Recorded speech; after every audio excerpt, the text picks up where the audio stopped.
Essa entrevista faz parte de uma atividade da disciplina Estágio Supervisionado de Formação de Professores para o Ensino Médio do curso de História e Licenciatura da UFRN. Na seguinte entrevista, feita pela disciplina, dirigida pelos docentes Aline Daiane e Paulo Roberto, os alunos Lara Pereira e Lucas Felipe, do curso de História e Licenciatura, entrevistam o professor Pedro, da Escola do Ensino Básico de Natal, a Escola Professor Anísio Teixeira. A seguinte entrevista tem como objetivo discutir e perceber as perspectivas dos trabalhadores do ensino básico das escolas de Natal sobre suas experiências e vivências nas escolas, além dessa troca com os estagiários e licenciandos da disciplina, contribuindo para seu contato com a escola e com a vivência escolar.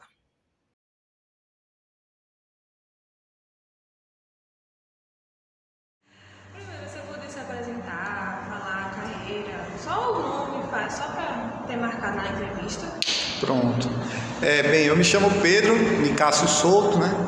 Sou formado na Universidade Federal de Campina Grande, a Paraíba, né? Eu sou paraibano, nasci em Areia, estudava em Campina Grande e fiz mestrado lá também e fiz doutorado na Universidade de São Paulo, né?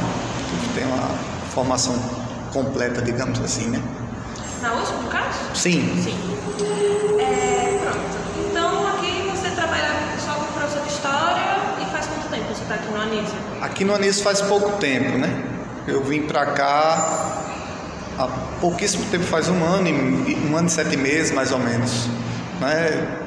Eu fui chamado num concurso que eu havia feito ainda em 2016 e aí nem esperava mais ser chamado, estava fazendo outras coisas, né? Estava dando aula como substituto na Universidade de Campina Grande, estava fazendo outras coisas, tinha terminado o doutorado, estava fazendo outras coisas, aí tocou o celular, aí eu vou assumir porque era efetivo, né? E lá era temporário, então aí, e por coincidência estava concluindo ali o contrato, então casou direitinho, aí eu vim para cá, foi uma excelente.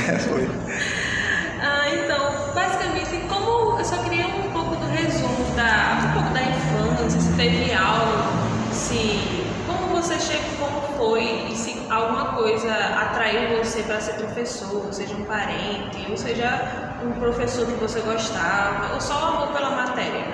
Sim, eu acho que tem algumas coisas. A primeira coisa é que na minha família eu tenho irmãos mais velhos que são professores, né? Assim, que são dedicados à educação. Então isso, de certa forma, você vê ali, né, corrigindo caderno, isso vai criando um certo gosto, né, pela profissão, porque realmente é uma profissão muito bonita, né? Embora pouco valorizada, mas muito bonita. E por outro lado tem um fato assim que eu acho que ter nascido em Areia me fez vir para a história, né, para a disciplina, porque é uma cidade que cultiva muito os aspectos históricos, né? Tanto é que ela é tombada pelo patrimônio histórico, enfim, tem um acervo turístico bastante consistente, né? Ainda hoje, assim, terra de figuras de certa forma ilustres do século XIX, né? Você tem desde abolicionistas, como Manuel da Silva, passando por pintores como Pedro Américo, José Américo de Almeida, que uma figura bastante destaque. E isso era muito comentado na sala de aula pelos professores, né? Então, querendo ou não, mesmo que seja meio que ufanista, né, essa coisa, mas acabou marcando, né? Não, se eu pudesse ser professor. E eu era muito bom em história, né? E tem uma professora muito bacana também, chamada Edilene, era uma pessoa que ainda está hoje, a gente se fala, se tornou amigo, né? Depois eu fiz o estágio, eu fiz com ela, na mesma escola que eu estudei com ela. Então, assim, querendo ou não, tem essas coisas todas. E tem modelos de professores de história, né, que eu não queria ser de jeito nenhum. Então, assim, tem tudo isso, né? Vai somando e a gente vai acabando escolhendo a profissão. Deixa eu ver aqui. Sim, nasceu em Areias, né? Então, foi uma profissão que você idealizou desde jovem, então? Sim. Eu sempre tive vontade de ser professor. Agora, eu sempre quis ser professor universitário. Por isso que eu fiz essa formação toda, né? Agora mesmo, meio que esse sonho está um pouco parado, porque eu tive que parar tudo, né? Pesquisa, depois que eu terminei o doutorado, eu parei, porque aqui eu estou trabalhando, estou com 41 turmas. Então, como é que eu vou produzir artigo, né? Estudar para um concurso e tal. Então, isso requer um tempo, então eu vou ver como é que eu faço, porque eu ainda mantenho o sonho, né? Porque eu acho que na universidade a discussão é maior, melhor. Então, enfim, mas o sonho continua, ninguém sabe. Então, o sonho é ainda explorar a academia, continuar pesquisando. Sim. Tenho muita vontade, até porque o que eu pesquiso é algo bastante vivo, né, na sociedade, né? Porque eu pesquiso a escravidão e a abolição na Paraíba, né? Minha tese foi sobre isso. A dissertação foi sobre o pós-abolição, mas só em Areia, só na cidade de Areia. Aí eu trabalhei com processos criminais, com relatório de províncias, com jornais da época, enfim. Muita coisa. Areia era uma cidade que no século XIX tinha jornal, então que é uma coisa, que é uma raridade para a realidade lá da Paraíba. Era. Tinha comarca de Areia.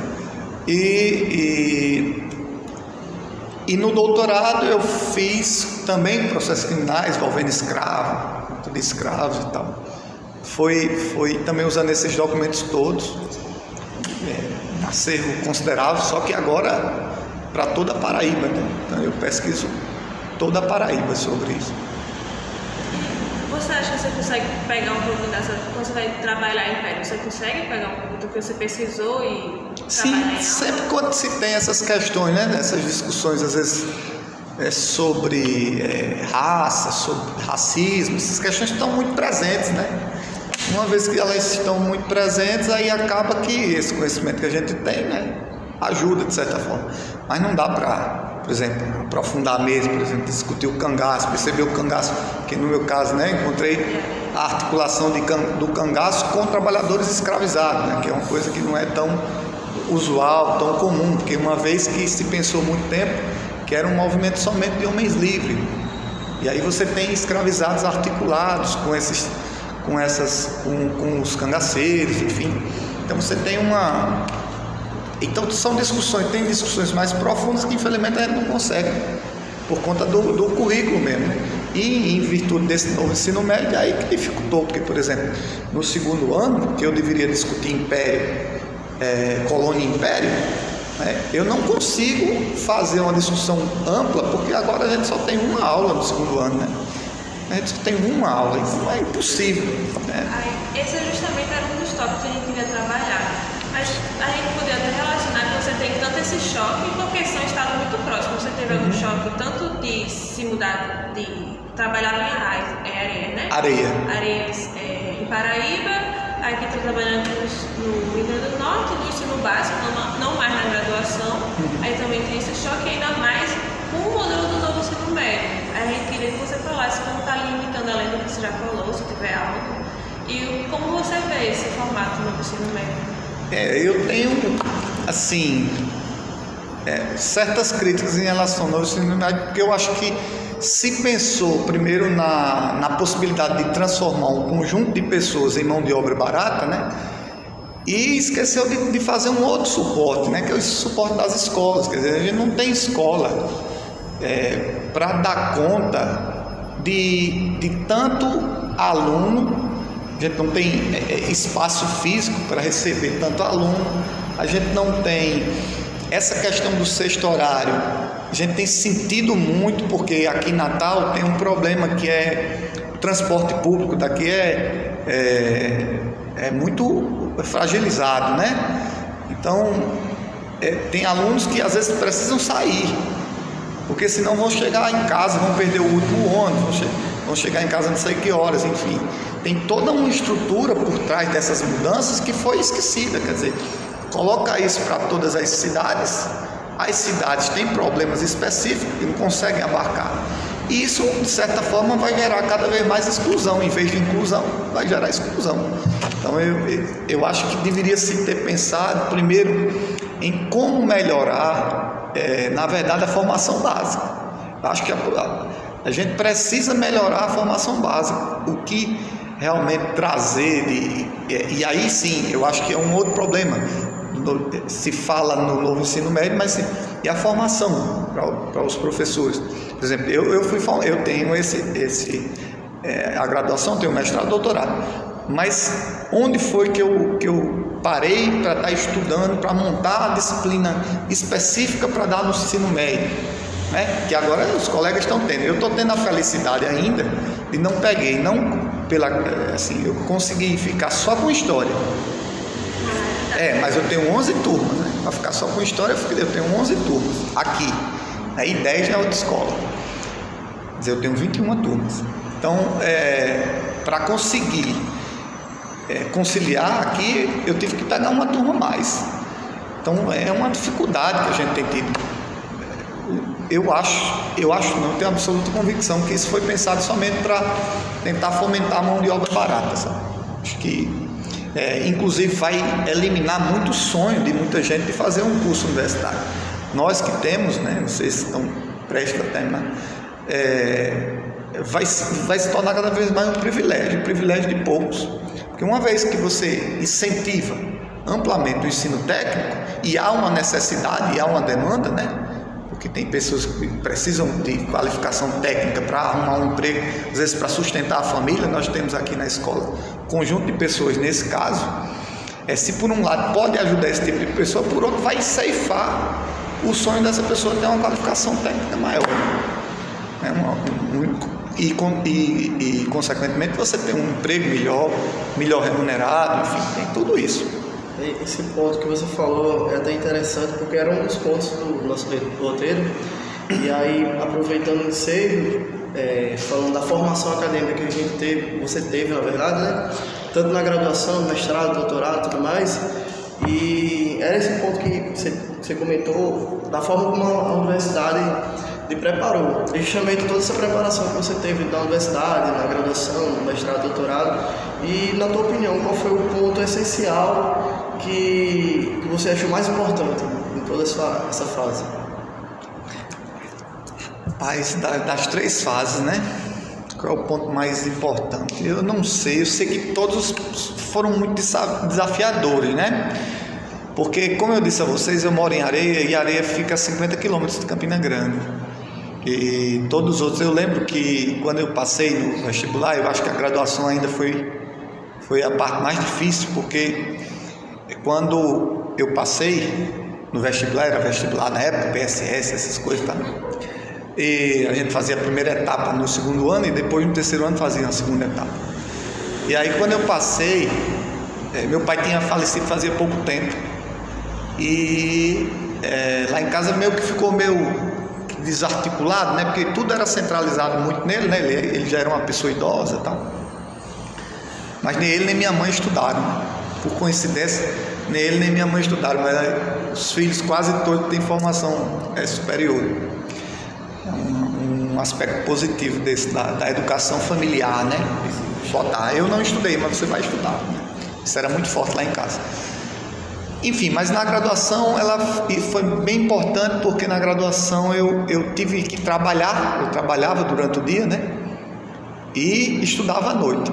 Ou seja, tinha dias que eu às vezes ia dormindo em pé no ônibus. O ônibus era lotado, né? Era um ônibus público que a cidade de Areia oferecia para quem oferecia e oferece ainda hoje, para quem estuda em Campina Grande.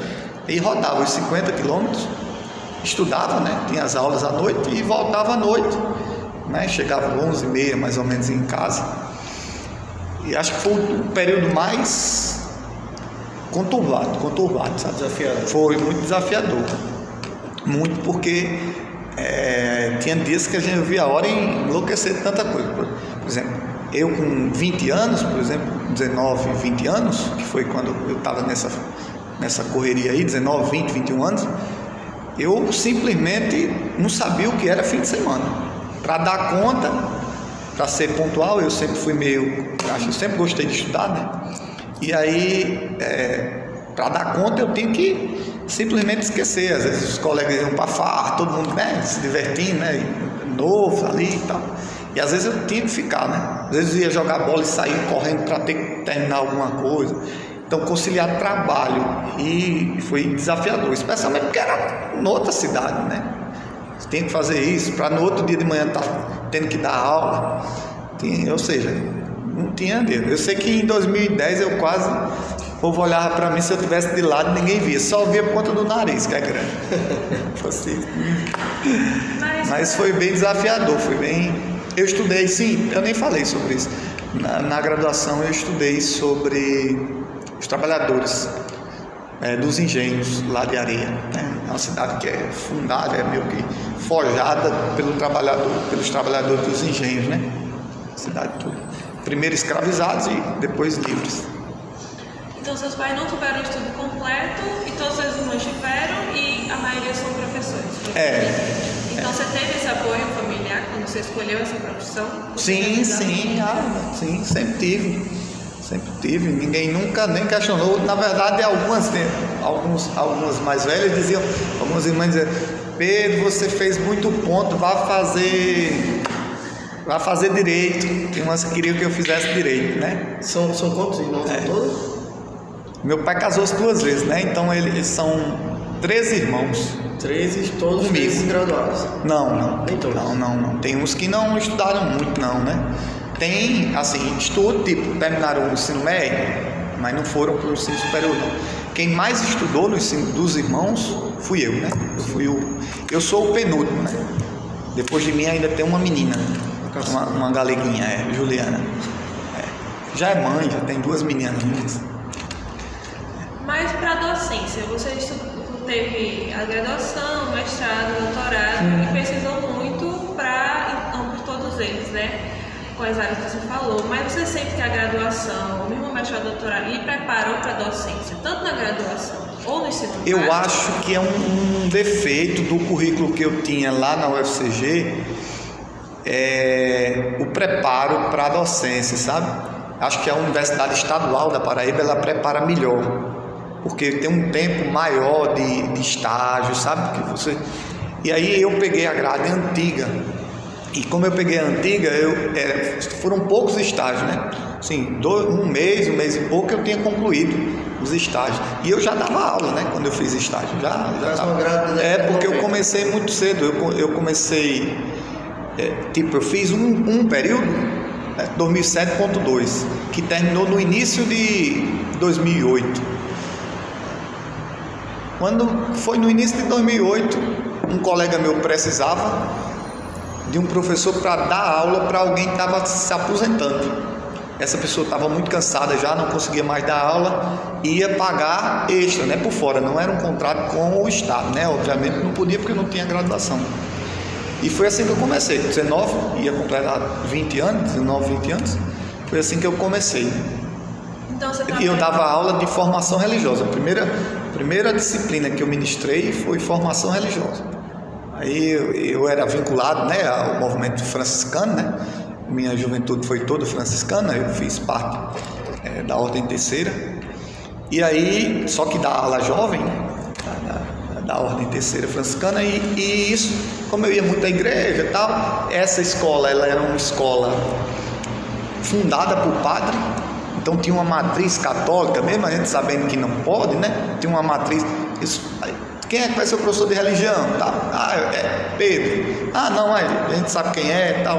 Você pode deixar, tal. Enfim, teve isso, né?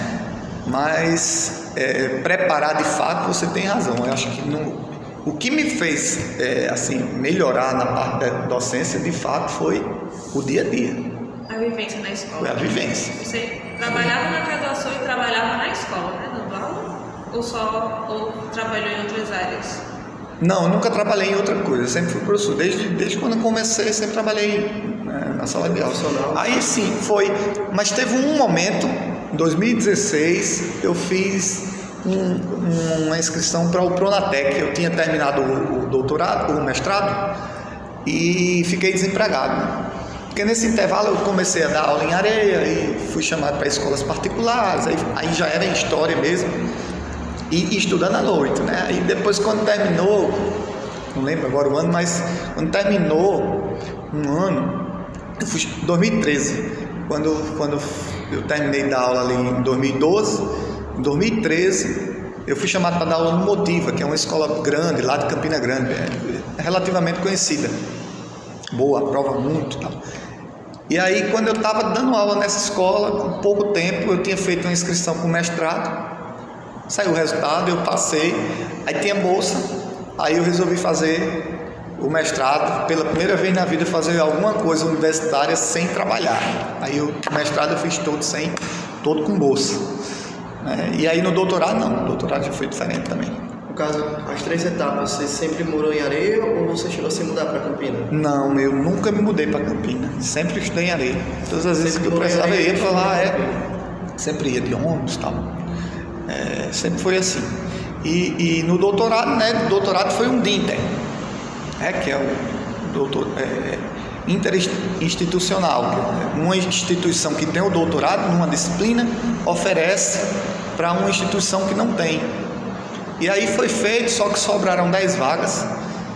Aí o pessoal de Campina Grande disse, para não perder essas 10 vagas, eles fizeram um novo processo para ex-mestrandos de Campina Grande. Aí eu vou fazer, mas não custa nada. Meus colegas mesmo disseram, homem, vai fazer, porque depois você vai se arrepender, porque vai passar gente e tal, e você não passou. Aí eu passei. Aí eu fui fazer e tal. Passei, tinha um projeto interessante, né? Estudei para a prova ali e tal. Bom, foi mais ou menos essa aí a minha, sabe? Mas de fato, preparar mesmo para o exercício mesmo, eu acho que ainda no mestrado ali, né, porque você tem que dar mais aula, né, no mestrado, no doutorado também, estágio de docência é mais, você tem que dar mais aula num nível maior, então, você querendo ou não, você aprende. Mas a didática em si mesmo, eu acho que só no dia a dia mesmo. Tanto é que, às vezes, você sente falta, né, para montar determinadas aulas, pensar em como elaborar, e você tem que recorrer, né, na internet, alguma coisa, ver alguma... E aí você vai produzindo, é mais nesse sentido. No caso, a docência na graduação lhe ajudou bastante nisso? Ajudou demais, porque apresentar seminário, por exemplo, essas coisas que a gente às vezes tem vergonha quando está no básico, né? Para mim não era nada, eu ia apresentar lá, parecia que não estava acontecendo nada, porque já estava muito habituado, né? De estar falando para pessoas e tal, mas eu era muito tímido, era muito encabulado, só que tive que superar. Foi uma coisa também que me ajudou, tem a ver com a minha formação também, outra, extra, né? Que eu fiz parte de grupo de dança, né? Eu fiz parte do grupo de dança, querendo ou não, a timidez vai diminuindo, né? Ali você tem que dançar, tem que... Enfim. E você trabalha aqui no Anis e qual outra escola você trabalha? Antônio Pinto. Antônio Pinto de Medeiros, fica em Pitimbu. Ah, sim. Então, aí você já falou, a sua docência muda muito, né? Que você começa na graduação e agora está no ensino médio. Aí tem as insatisfações aqui no ensino médio, no novo modelo do ensino médio, mas você pode pontuar outra, ou tanto do ensino básico, tanto a vivência na escola em si, ou interação com os alunos, ou um cenário normalmente positivo? Não, para mim tem sido, sabe? Eu achava que assim, ter mais dificuldade, tá? Mas eu sou uma pessoa meio dada, né? Eu brinco, né, com todo mundo, eu tenho facilidade, sabe, de brincar, os alunos gostam e tal. Eu nunca tive problema, efetivamente, com aluno, né? Graças a Deus. Então, assim, não tem uma queixa específica, assim, com relação ao aluno, nem lá na Paraíba, nem aqui. Tenho tido uma relação boa. Eu acho que é importante você, nas primeiras aulas, sabe, sondar, ver o que é que os alunos gostam, o que é que eles não gostam e tal, e aí pergunta, conversa, para saber como você se dirigir, chegar até eles, entender a dor, né? Porque muitos desses meninos não têm pai, às vezes não tem mãe, às vezes é criado por um tio, por uma tia, às vezes precisa ali de uma palavra de apoio. Eu acho que tudo isso você só vai adquirindo mesmo no dia a dia, não tem jeito, né? Não tem como a universidade ensinar isso, né? É o dia a dia que você vai construindo. Então, nesse sentido, eu acho que essa parte foi muito boa para mim, né? Desde cedo tá mexendo com isso. Foi muito bom, porque aí facilitou muito. Porque existe todo esse cenário de descaso da educação básica, e aí, querendo ou não, isso afeta a gente enquanto profissional da educação, que está ali no dia a dia, convivendo com o aluno, convivendo com todas as problemáticas da escola mesmo. Afeta demais. Olha, eu vou dar só um exemplo disso. Olha só, nós temos aqui um currículo a ser seguido, tá certo? Do ensino médio potiguar. No segundo ano, por exemplo, no segundo ano médio, tem que ser trabalhado 46 conteúdos. Eu estou sendo meio conteudista, mas só para vocês entenderem, tem que trabalhar 46 conteúdos. Com uma aula dá para trabalhar quantos conteúdos?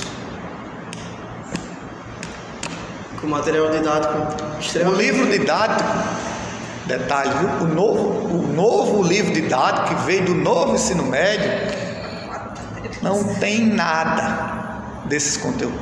Então assim, a quem você vai seguir?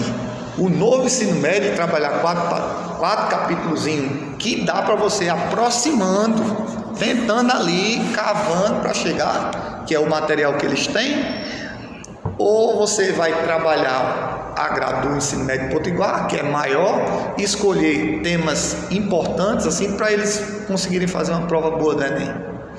Então, e com uma aula só, ou seja, não consegue.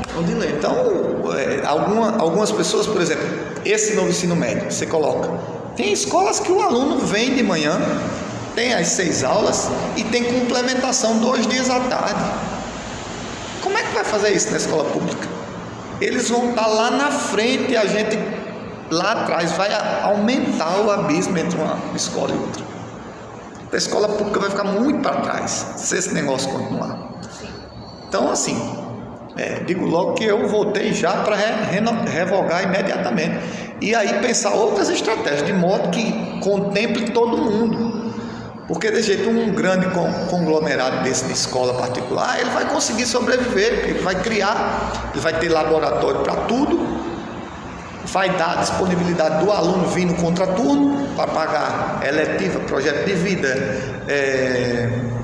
unidade curricular no contraturno, e a formação básica não foi mexida, continuou intacta. Esse aluno do ensino médio, de uma escola particular, ele está sendo extremamente preparado, porque além da formação básica que não foi mexida, ele está tendo essas outras unidades, né? E é diferente da gente. É só quando você vai planejar uma aula, você tem alguma, independente do conteúdo, como você planeja, o que você, seja o projeto de formação dos alunos, seja a cidadania, seja o conteúdo, como você normalmente vê esse planejamento? Como é que eu faço, né? Primeiro, suponhamos que eu vou falar sobre Era Vargas. Aquilo que você mais foca. Então, suponhamos que eu vou fazer isso. Eu normalmente leio o conteúdo de novo, em 2 ou 3 livros. Uso sempre mais livro do que as coisas da internet. E aí, a partir daí, eu vejo como eu posso trabalhar e a quantidade de aulas que eu vou ter para trabalhar esse conteúdo.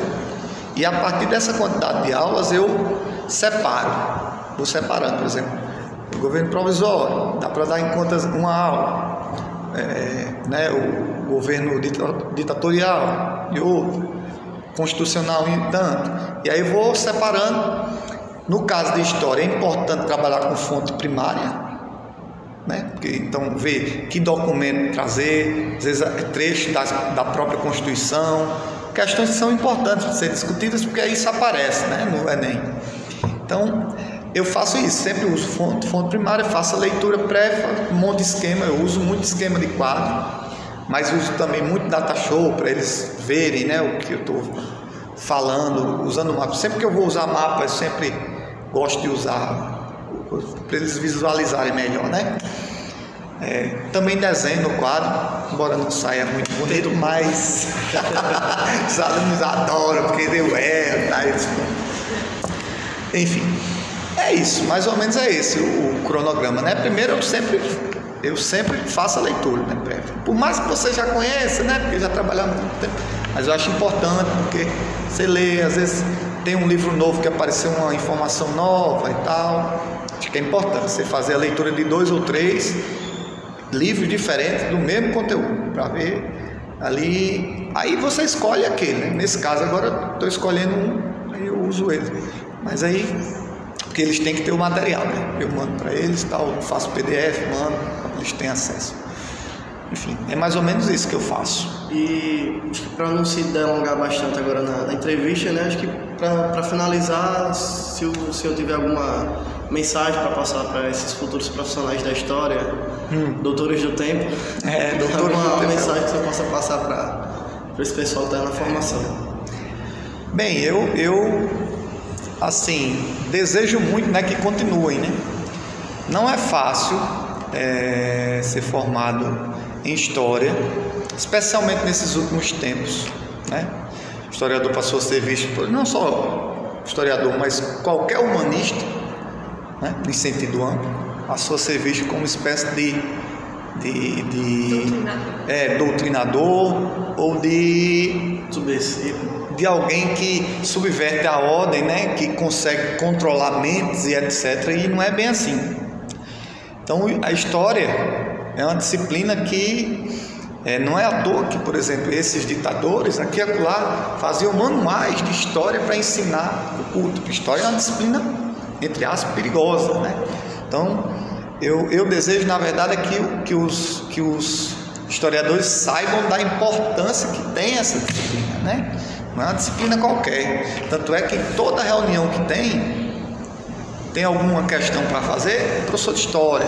Professor de história, pensa o que sobre professor de história, professor de história, professor...